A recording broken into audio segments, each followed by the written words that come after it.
Toujours évidemment cette éternelle souffrance des souffrances, la Shoah, hein, qu'on nous a appris à l'école.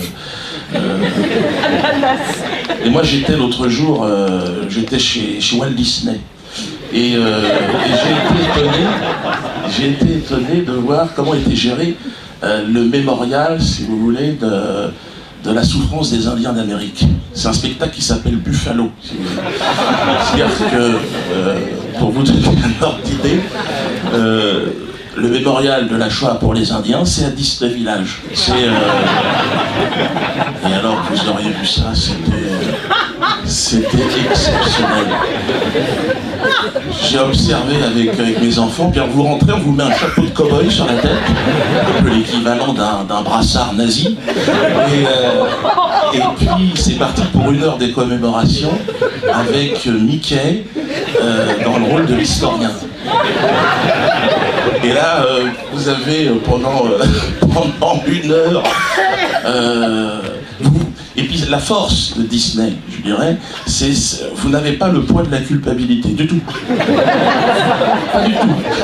Vous avez même à un moment donné envie de participer au massacre. Vous m'aurez donné une chasse.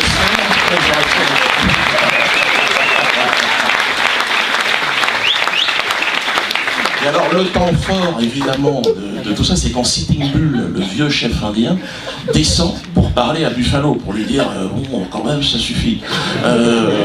Vous avez tué 90% de mon peuple, ça serait bien si vous pouviez rentrer en Europe.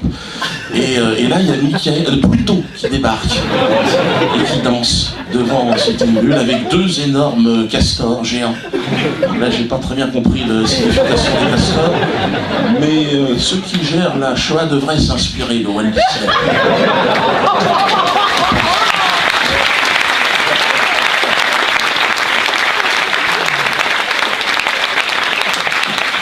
Alors évidemment, ce sont ces éternels pleurnichards qui voudraient nous donner aujourd'hui des leçons de droits de l'homme et tout cela. Je pense que beaucoup de gens aujourd'hui ne sont plus dupes et observe, je crois qu'Internet est la véritable révolution, celle qui n'avait pas vu arriver.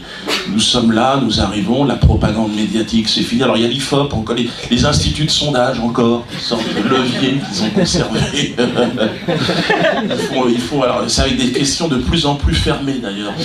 Qui parmi ces 3 personnalités de gauche ferait selon vous un excellent président de la République? Marc Dutroux, Guy Georges ou François Hollande? Donc il arrive...